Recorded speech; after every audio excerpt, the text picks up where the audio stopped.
his traveling cloak for the first time, and he had so much fun that the next day he went out immediately after his lessons and spent the whole day out on his traveling cloak. He got to fly with a flock of birds, and then realized once they left him behind that made him very sad and lonely, because he wanted to follow them, and he began to realize that the more that he saw of the world, the more he wanted to know of it, and so he was becoming increasingly dissatisfied with what he had, and it made him very sad and lonely, and so he hasn't tried to fly on the traveling cloak again for 3 days.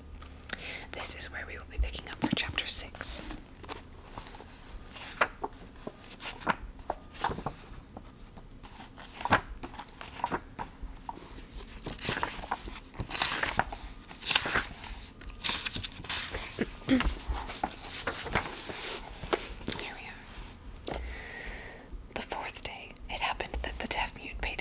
Visit, after which Prince Dolor's spirits rose. They always did when he got new books which, just to relieve his conscience, the King of Nomansland regularly sent to his nephew. With many new toys also, though the latter were disregarded now. Toys indeed, when I'm a big boy, said the prince with disdain, and would scarcely condescend to mount a rocking horse which had come, somehow or the other, I can be expected to explain things very exactly, packed on the back of the other, the great black horse, which stood and fed contentedly at the bottom of the tower. Prince Dolor leaned over and looked at it, and thought how grand it must be to get upon its back, this grand live steed, and ride away like the pictures of knights. Suppose I were a knight, he said to himself, then I should be obliged to ride out and see the world.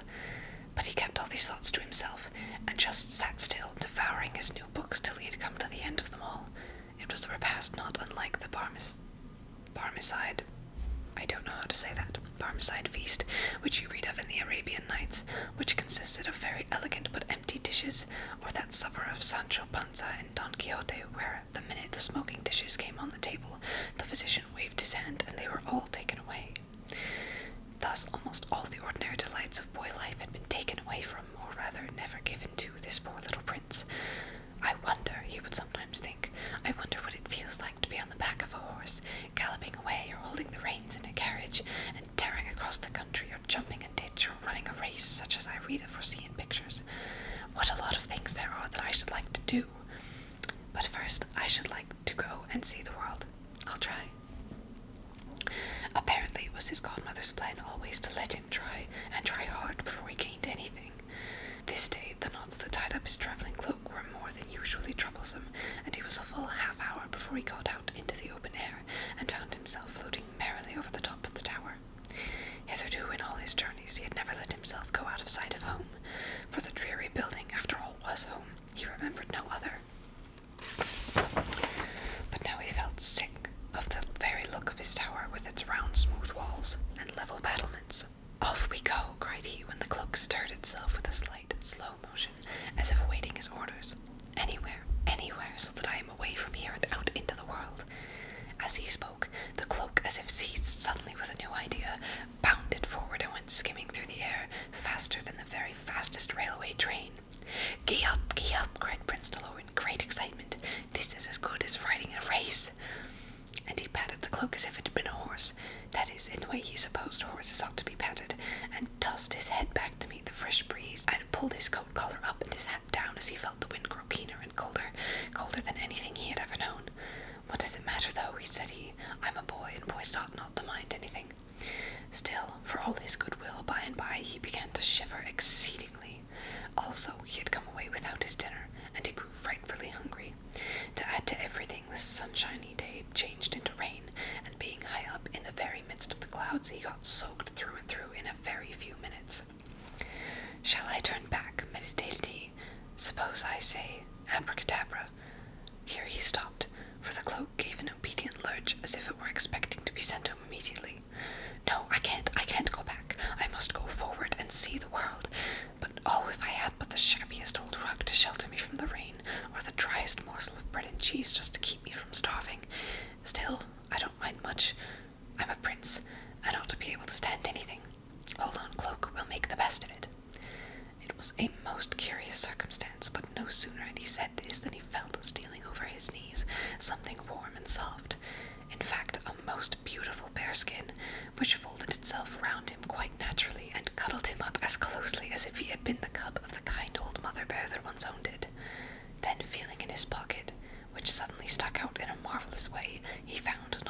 hardly bread and cheese, or even sandwiches, but a packet of the most delicious food he had ever tasted. It was not meat nor pudding, but a combination of both, and served him excellently for both. He ate his dinner with the greatest gusto imaginable till he grew so thirsty he did not know what to do. "Couldn't I have just one drop of water, if it didn't trouble you too much, kindest of godmothers?" For he really thought this want was beyond her power to supply. All the water which supplied the tower was pumped up with a difficulty from a deep artesian well. There were such things known in No Man's Land, which had been drilled at the foot of it. But around for miles upon miles the desolate plain was perfectly dry, and above it, high in the air, how could he expect to find a well, or to even get a drop of water? He forgot one thing, the rain. While he spoke, it came on in another wild burst, as if the clouds had poured themselves out in a passion of crying, wetting him certainly, but leaving behind, in a large glass vessel which he had never noticed before, enough water to quench the thirst of 2 or 3 boys at least, and it was so fresh, so pure, as water from the clouds always is when it does not catch the soot from city chimneys and other defilements, that he drank it every drop with the greatest delight and content. Here is a picture of Prince Dolor eating his dinner on the travelling cloak.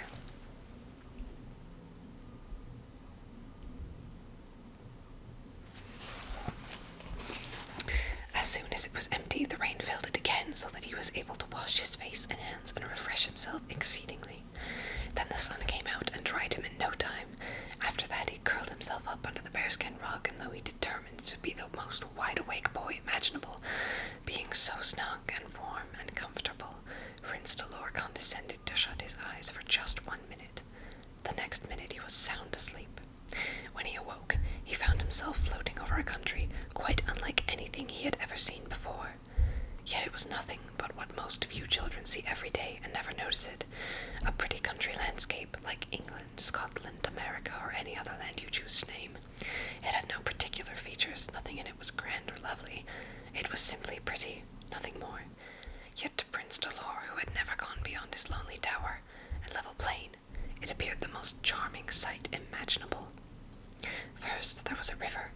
It came tumbling down the hillside, frothing and foaming, playing at hide-and-seek among the rocks, then bursting out in noisy fun like a child, to bury itself in deep, still pools.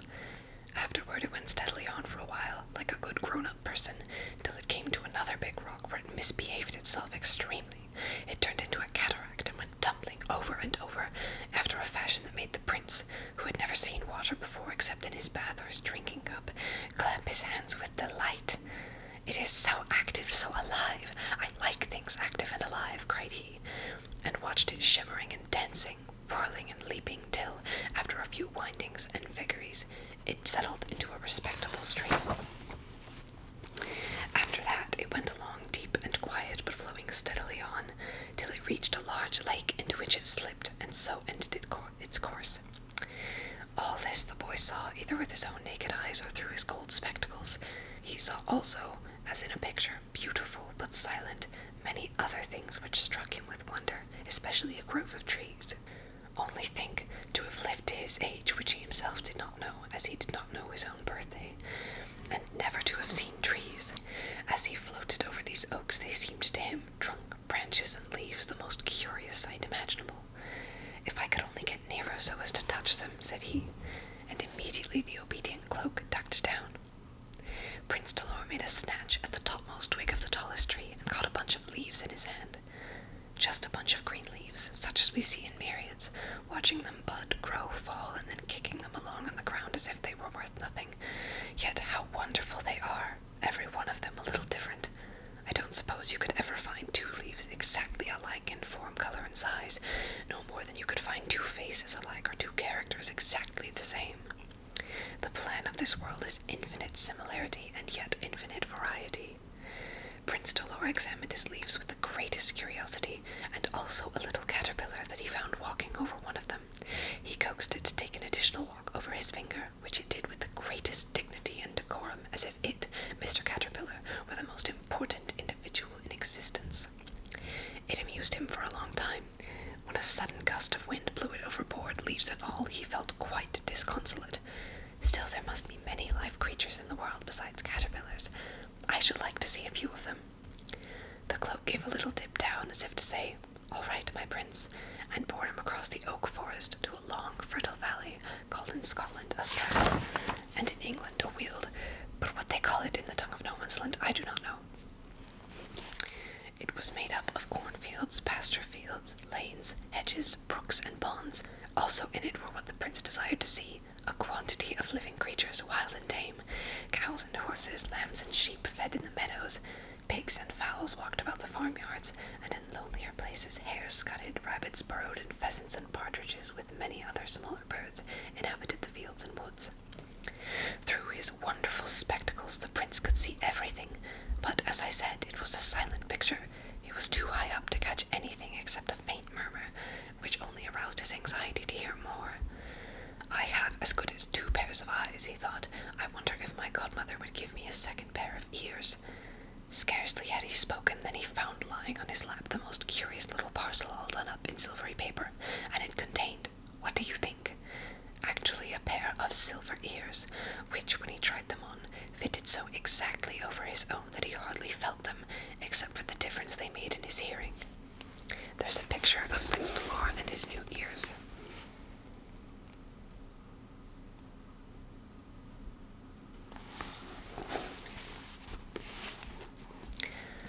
And as a side note, my puppy is asleep on the floor, and he's dreaming about something. His little paws are wiggling, and it's really cute. So if he starts making noises, it's just my puppy. He's asleep.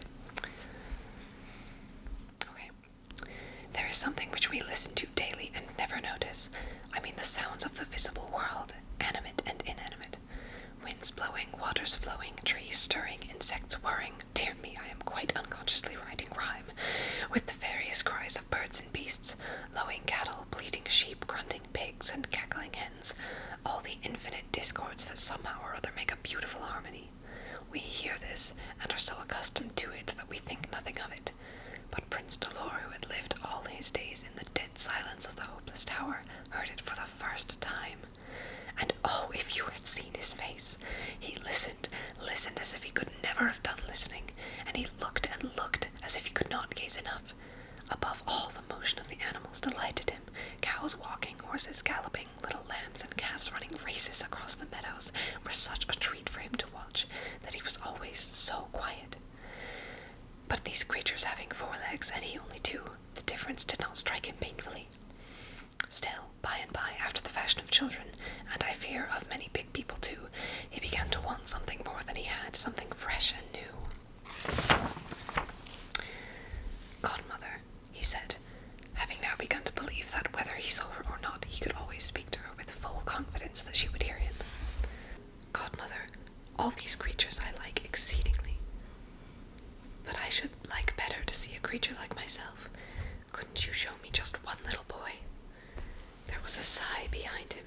It might have been only the wind, and the cloak remained so long balanced motionless in the air that he was half afraid his godmother had forgotten him, or was offended with him for asking too much. Suddenly, a shrill whistle startled him, even through his silver ears, and looking downward, he saw start up from behind a bush on a common something.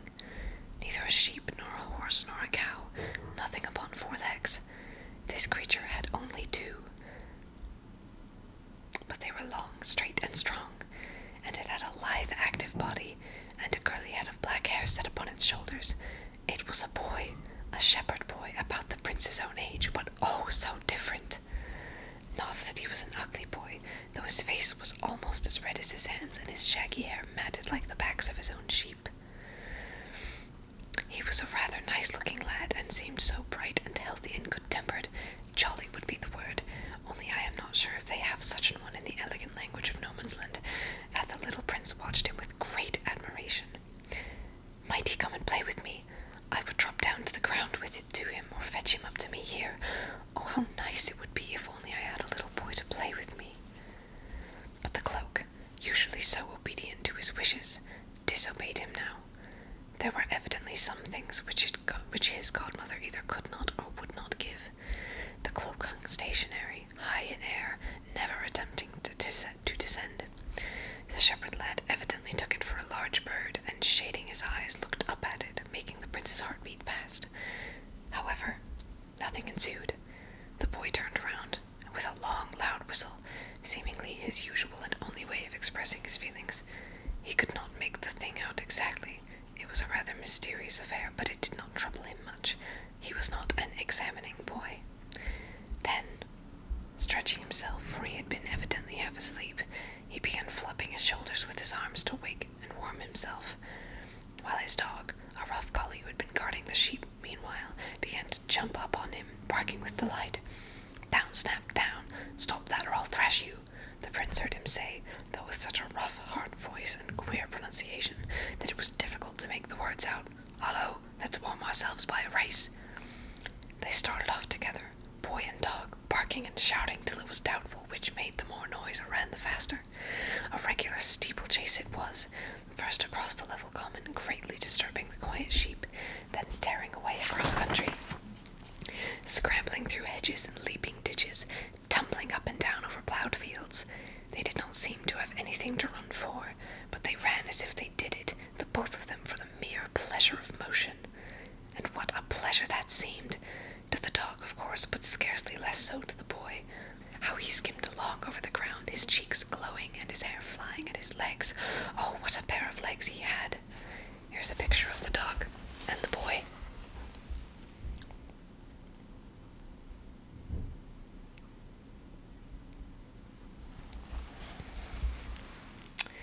Prince Dolor watched him with great intentness and in a state of excitement almost equal to that of the runner himself for a while.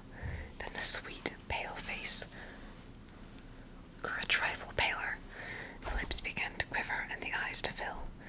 "How nice it must be to run like that," he said softly, thinking that never, no, never in this world would he be able to do the same. Now he understood what his godmother had meant when she gave him his travelling cloak, and why he had heard that sigh. He was sure it was hers when he had asked to see just one little boy. "I think I had rather not look at him again," said the poor little prince, drawing himself back into the center of his cloak, and resuming his favorite position, sitting like a Turk with his arms wrapped around his feeble, useless legs.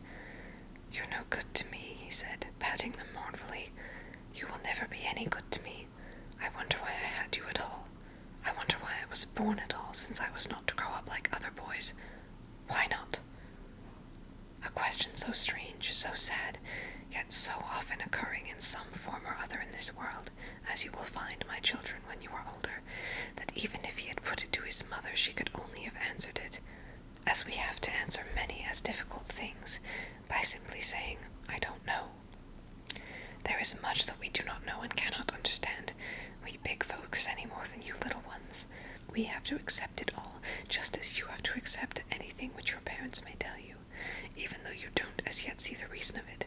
You may sometime if you do exactly as they tell you and are content to wait.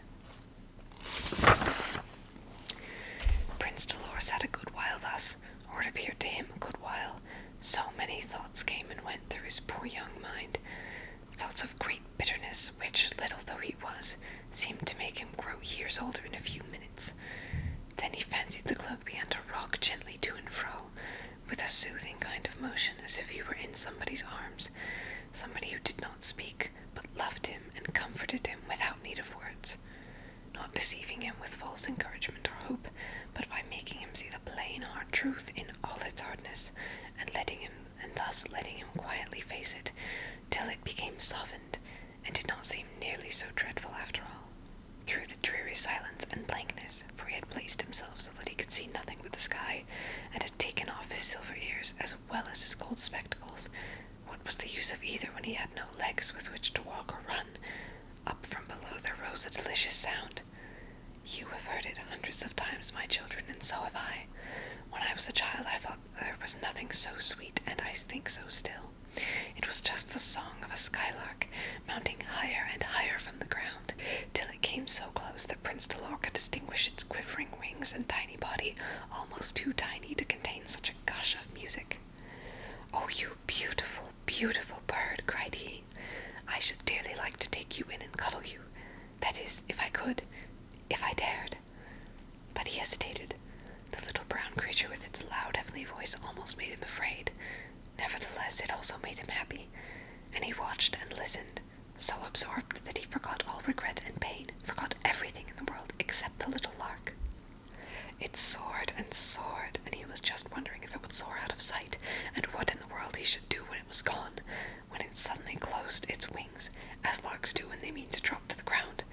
but instead of dropping to the ground, it dropped right into the little boy's breast. What felicity, if it would only stay!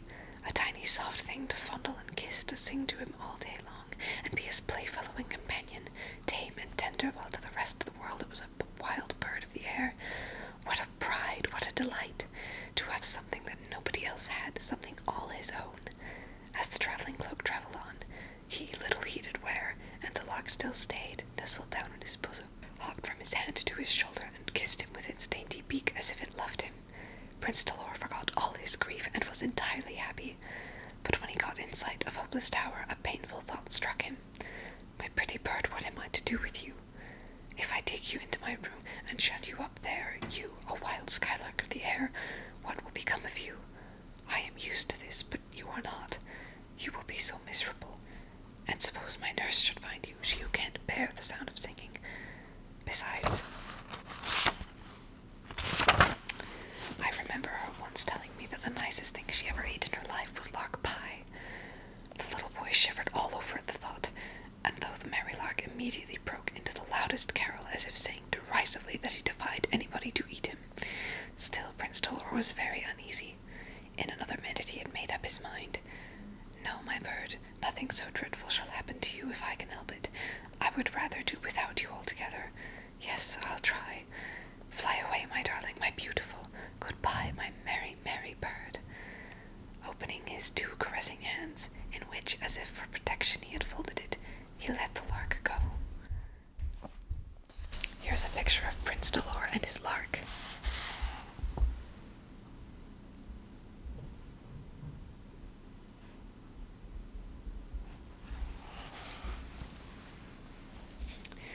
It lingered a minute, perching on the rim of the cloak, and looking at him with eyes of almost human tenderness.